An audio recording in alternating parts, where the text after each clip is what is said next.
नमस्कार, मैं प्रवीण गौतम और आप देख रहे पब्लिक मीटर। दोस्तों, बीजेपी के व्हाट्सएप वाले ब्रह्मांड में, व्हाट्सएप वाली दुनिया में ये फैलाया जाता है, खासकर अजीत डोभाल और अमित शाह के बारे में, कि इनका दिमाग चाणक्य से भी तेज है और हमेशा चुस्त रहते हैं। लेकिन पीएम मोदी और कनाडा के पीएम मार्क कार्नी के सामने अजीत डोभाल ने जो किया, कनाडा की मीडिया में मजाक बन गया है। लोग ये कहने को मजबूर है कि भैया देसी जेम्स बॉन्ड अब 81 साल के हो गए हैं, इन्हें रिटायर कर देना चाहिए। अजीत डोभाल ने जब ज्वाइंट स्टेटमेंट जारी की, पीएम मोदी ने और कनाडा के पीएम ने, तो अजीत डोभाल ने वहां क्या किया आगे आपको दिखाएंगे।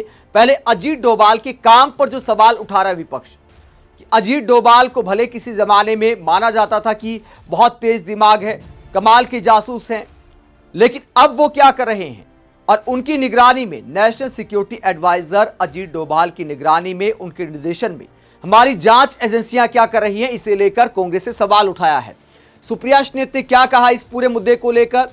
सुप्रिया श्नेत अजीत डोभाल पर सवाल उठाते हुए और भारत की जांच एजेंसियों पर सवाल उठाते हुए, पीएम मोदी पर सवाल उठाते हुए क्या कहती हैं। यह बहुत गंभीर मामला है। भारत की विदेश नीति और खुफिया तंत्र पूरी तरह से बर्बाद हो चुका है। किस बात को लेकर सुप्रिया श्नेत ने कहा, क्योंकि ईरान पर इजराइल और अमेरिका अटैक करने वाले थे और भारत की जांच एजेंसियों को इसकी भनक तक नहीं लगी। और इस बीच पीएम मोदी इजराइल पहुंच जाते हैं, वहां उनका स्वागत किया जाता है, उनके निकलते ही ईरान पर अटैक कर दिया जाता है। तो इसे जांच एजेंसियों की विफलता बताते हुए सुप्रिया श्नेत क्या सवाल उठाती हैं। वो कहती है, प्रधानमंत्री मोदी की हालिया इजराइल यात्रा यह साबित करती है कि सरकार बेसुध है, पूरी तरह से बेखबर। 25 फरवरी 2026 को हमले से ठीक कुछ दिन पहले पीएम मोदी इजराइल गए। उन्होंने वहां पर इजराइल की संसद नेसेट को संबोधित किया, बेंजामिन नेतन्याहू के साथ खूब गलबैयां की। उन्हें speaker of the Knesset medal स्वीकार करने के लिए आमंत्रित किया गया था। यह पुरस्कार ना उनसे पहले ना उनके बाद किसी को दिया गया। यह ठीक वैसा ही पुरस्कार है जैसा 2019 में उनको मिला फिलिप कोटलर प्रेसिडेंशियल अवार्ड था, जो ना उनसे पहले ना उनके बाद किसी को दिया गया। यह विदेश नीति की बहुत बड़ी चूक है। इसे भारत या तो इजराइल के साथ दिखाई देता है या पूरी तरह से बेखबर। तो सुप्रिया श्नेत यहां पर सवाल उठाती है जांच एजेंसियों पर। यह सवाल उठाती है कि इस बात की भनक क्यों नहीं लगी कि इजराइल अटैक करने वाला है। पीएम को इस बात की जानकारी क्यों नहीं दी गई। क्या भारत की जांच एजेंसियां सोई हुई है। अजीत डोभाल और बाकी जांच एजेंसियों पर सवाल उठाते हुए आगे क्या कहती है सुप्रिया श्नेत। अब रिपोर्ट सामने आ रही है कि इजराइल ने मोदी को तब आमंत्रित किया था जब वो अमेरिका के साथ मिलकर ईरान पर हमले की योजना बना रहा था। मतलब नेतन्याहू ने मोदी की यात्रा का इस्तेमाल हमले की अंतिम तैयारी पर पर्दा डालने के लिए किया। क्या हमारी कूटनीतिक और खुफिया एजेंसियां इतनी बेकार हैं। कैसे इतने बड़े हमले की योजना के बारे में हमें कोई जानकारी नहीं थी, कोई चेतावनी नहीं। क्या रो IBMEA को आगामी हमले के बारे में कोई भनक नहीं लगी। कोई एडवाइजरी क्यों नहीं आई, कोई योजना क्यों नहीं बनाई गई। क्या किसी ने सोचा कि इस सब का हमारे ईरान के साथ संबंधों पर कैसे असर पड़ेगा, हमारी ऊर्जा सुरक्षा पर, चाबहार बंदरगाह पर, INSTC पर क्या असर होगा।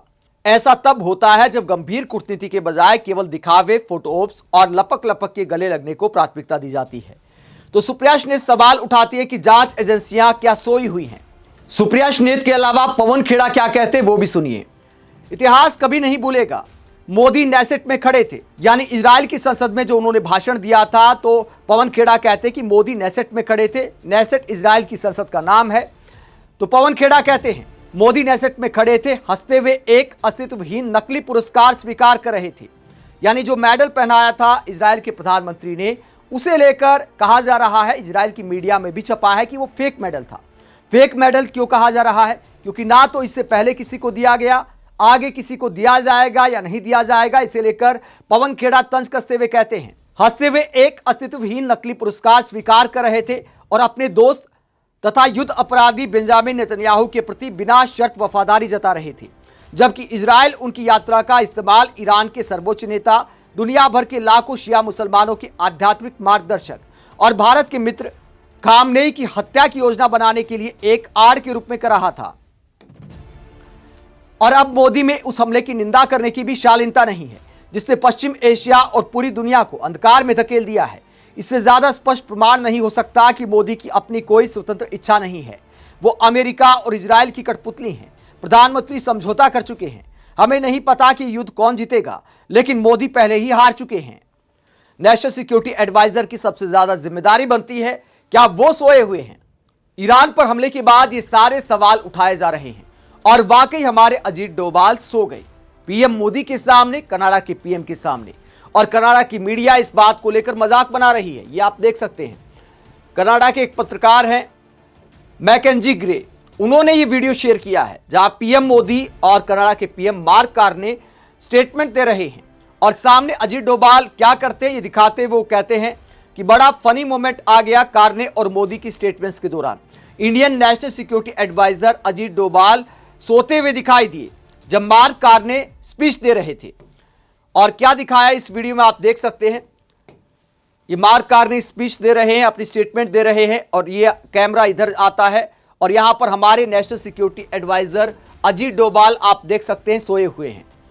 अब इस सोने को लेकर मजाक बन गया है, कनाडा की मीडिया मजाक बना रही है कि देखिए भारत के नेशनल सिक्योरिटी एडवाइजर के क्या हाल है, सो जाते हैं प्रधानमंत्रियों के सामने। दोस्तों अक्सर लंबी लंबी रैलियों में ऐसा हो जाता है, लेकिन ज्वाइंट स्टेटमेंट का कार्यक्रम इतना भी लंबा नहीं था कि अजीत डोभाल को नींद आ जाए। और प्रधानमंत्री के सामने, दो देशों के प्रधानमंत्री हैं कम से कम, वहां पर तो ध्यान रखना चाहिए, वहां नींद आना नहीं बनता है। लेकिन क्या ये उम्र का असर है, क्योंकि 81 साल के हो गए हैं अजीत डोभाल। और इस तरह प्रधानमंत्रियों के सामने सोने को लेकर कनाडा की मीडिया और वहां की पब्लिक कैसे मजाक बना रही है। कनाडा की मीडिया के अलावा वहां की पब्लिक भी मजाक उड़ा रही है। क्या लिखा जा रहा है, एक महिला कहती है कि मैं गैस कर रही हूं कि नेशनल सिक्योरिटी शायद बोरिंग टॉपिक हो गई है, इसीलिए ज्यादा सीरियस नहीं लिया जा रहा और यह शर्मनाक है। तो इस तरह मजाक उड़ाया जा रहा है अजीत डोभाल के सोने का। सुप्रिया स्नेत मजाक उड़ाती है कि हमारे देसी बोंड मजे से सो रहे हैं। वही व्यंग्यकार और कार्टूनिस्ट मंजुल कहते हैं एक दिन देश में ऐसी सरकार आएगी जो एनएसए को चैन से सोने का मौका देगी। तो कनाडा और भारत दोनों जगह अजीत डोभाल के सोने के चर्चे हैं। और हाल फिलहाल जिस तरह हमारे देश में आंतरिक सुरक्षा को खतरा दिखाई दे रहा है और विदेश नीति बंटाधार नजर आ रही है, उसे लेकर अजीत डोभाल से लेकर एस जयशंकर और पीएम मोदी सब पर सवाल उठते हैं। पहलगाम में टेरर अटैक हुआ, दिल्ली में आतंकवादी हमला हुआ, तो क्या तभी अजीत डोभाल सोए हुए थे? जांच एजेंसियां सोई हुई थी? शारीरिक रूप से बात की जाए, चलो मान लिया कि उम्र का असर है, लेकिन उम्र का असर है तो जिम्मेदारी छोड़ देनी चाहिए।